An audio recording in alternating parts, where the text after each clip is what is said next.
असुर माता दिति और असुर गुरु शुक्राचार्य दौड़े दौड़े कैलाश में महादेव के पास आते हैं और महादेव से कहते हैं कि महादेव आप तो स्वार्थी बन गए, आपने अपने स्वार्थ के लिए, अपने आप को बचाने के लिए पृथ्वी को अपने आप से पृथक कर दिया। हमें आपसे ऐसी उम्मीद नहीं थी महादेव। असुर माता दिति और असुर गुरु शुक्राचार्य के मुख से ऐसे वचन सुनने के बाद सारे शिवगण बहुत ज्यादा क्रोधित हो जाते हैं, यहाँ तक कि नारायण भी।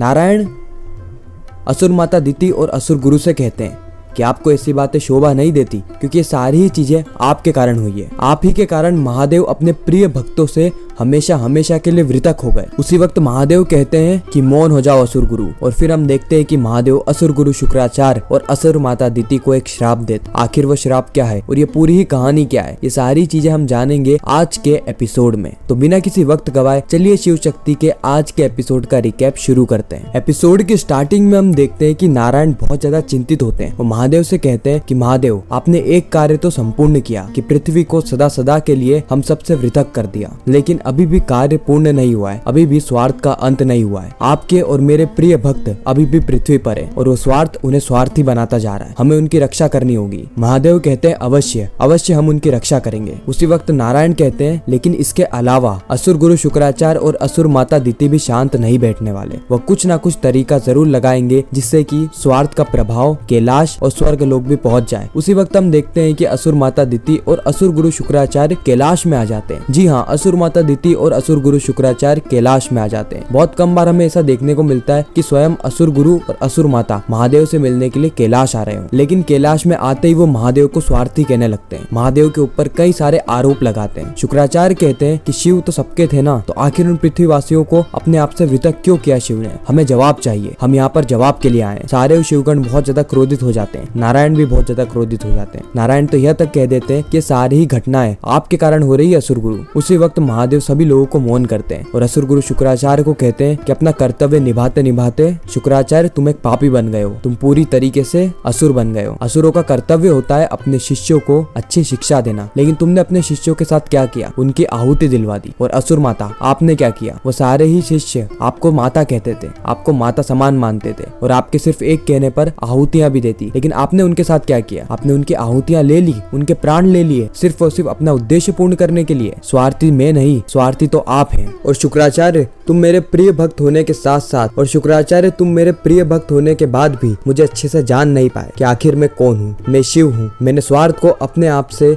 इसलिए वृतक नहीं किया कि मैं भी उसके स्वार्थ के प्रभाव में आकर स्वार्थी बन जाऊंगा, बल्कि मैंने उसे इसलिए वृतक किया ताकि मैं ब्रह्मदेव, नारायण और देवी सरस्वती के ज्ञान को बचा सकूं, देवों को बचा सकूं। लेकिन तुम ये कभी भी समझ नहीं पाए और ना ही कभी समझ पाओगे, क्योंकि स्वार्थ तुम्हारे अंदर है, असुर माता दिति के अंदर है। इसीलिए आज और अभी से शुक्राचार्य तुम मेरे शिष्य नहीं हो, और असुर माता दिति तुम भी शिव भक्त नहीं हो। सतयुग में तुम्हारी दुश्मनी केवल देवों से थी, लेकिन त्रेता युग में तुम्हारी दुश्मनी स्वयं शिव से है। तुम शिव के समक्ष खड़े हो और आज के पश्चात तुम कभी भी शिव से भेंट नहीं कर पाओगे, ना ही असुर माता दिति और ना ही शुक्राचार्य। तुम सिर्फ एक ही शर्त पे मुझसे भेंट कर पाओगे, वो भी तब जब मैं चाहूंगा। शिव के दरवाजे तुम्हारे लिए सदा सदा के लिए बंद हो गए। और तुम्हें क्या लगा, तुमने मजबूरन शिव को उसी की बनाई गई पृथ्वी से पृथक कर दिया तो शिव सदा सदा के लिए अपने भक्तों को भूल जाएंगे? वहम है तुम्हारा ये शुक्राचार्य, वहम है, क्योंकि शिव कभी भी अपने भक्तों को भूल नहीं सकते। इसीलिए मैं शिव यह निर्णय लेता हूँ कि अगर स्वार्थ अनंत काल तक पृथ्वी पे स्वार्थ फैलाता रहेगा तो मैं भी अनंत काल तक पृथ्वी पर ही रहूंगा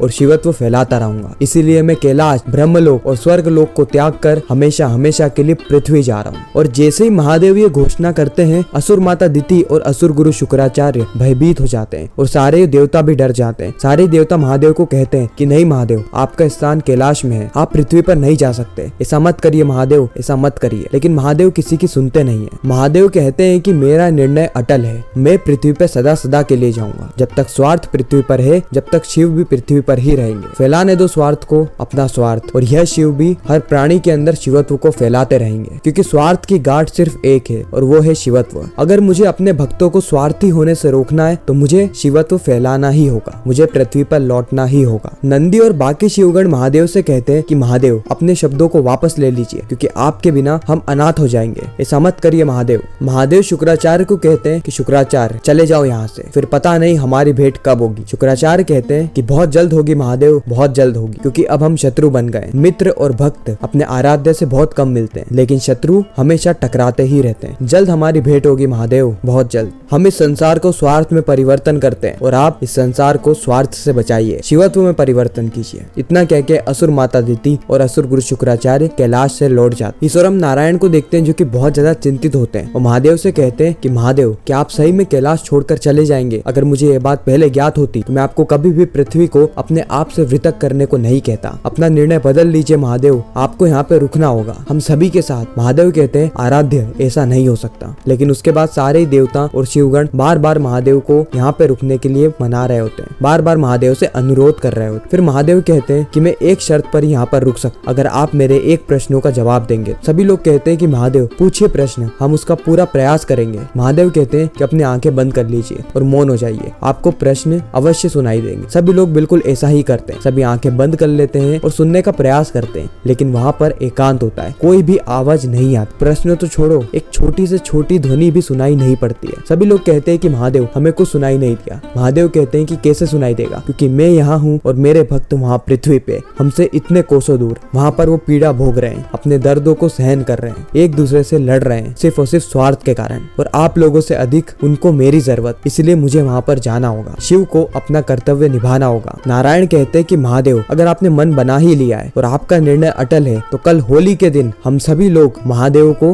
कैलाश से विदा करेंगे। त्रेता युग में मेरे आराध्य महादेव अपने आप को 12 ज्योतिर्लिंगों में बांट देंगे और शिवत्व की स्थापना करेंगे, क्योंकि शिवत्व ही है स्वार्थ की घाट, और यह वही त्रेता युग है जहाँ पर मुझे भी अपने अवतार में जन्म लेना होगा, श्री राम के अवतार में। सारे शिवगण और सारे देवता बहुत ज्यादा उदास होते हैं, लेकिन ना चाहते हुए भी उन्हें महादेव को विदा करना ही होता है। वह जानते हैं कि महादेव अब कैलाश में नहीं लौटेंगे, वह सदा सदा के लिए पृथ्वी पर ही रह जाएंगे, लेकिन उसके बावजूद भी उन्हें यह कठोर कदम उठाना पड़ेगा अपने भक्तों के लिए। और महादेव अपने कर्तव्य से कभी भी पीछे नहीं हटते, क्योंकि शिव कण कण में है, शिव ही सत्य है। और इसी के साथ एक खूबसूरत एपिसोड यहीं पर ही खत्म हो जाता है, इस ट्विस्ट और सस्पेंस के साथ कि आगे क्या होगा, किस तरीके से महादेव अपने आप को 12 ज्योतिर्लिंगों में बांटने वाले हैं, किस तरीके से नारायण प्रभु श्री राम के रूप में पृथ्वी पर जन्म लेंगे और आखिर कब लेंगे, क्योंकि अभी तो त्रेता युग की शुरुआत ही है और हम जानते हैं कि प्रभु श्री राम का जन्म त्रेता युग की शुरुआत में नहीं हुआ था, बल्कि त्रेता युग के अंत में ही हुआ था। और प्रभु श्री राम के जाने के बाद यानी नारायण के अवतार के देह त्यागने के बाद त्रेता युग का भी अंत हो जाता है और द्वापर युग की शुरुआत होती है। तो आखिर यह कहानी हमें शिव शक्ति में कब तक देखने को मिलेगी, ये सारी चीजें हमें शिव शक्ति के आने वाले एपिसोड में पता लगने वाली है। शिव शक्ति के आने वाले एपिसोड्स को लेकर आप कितने ज्यादा एक्साइटेड है कमेंट सेक्शन में जरूर बताना। ऐसे ही शिव शक्ति के रेगुलर रिकैप्स और अपकमिंग स्टोरी टेलीविजन से भी पहले जानने के लिए हमारे चैनल को सब्सक्राइब जरूर करें। आपको यह वीडियो कैसी लगी कमेंट सेक्शन में जरूर बताना। अगर वीडियो अच्छी लगी हो तो वीडियो को लाइक करके चैनल को सब्सक्राइब करके ज्यादा से ज्यादा लोगों को यह वीडियो शेयर करना, ताकि हमारी फिर से मुलाकात हो। हर हर महादेव।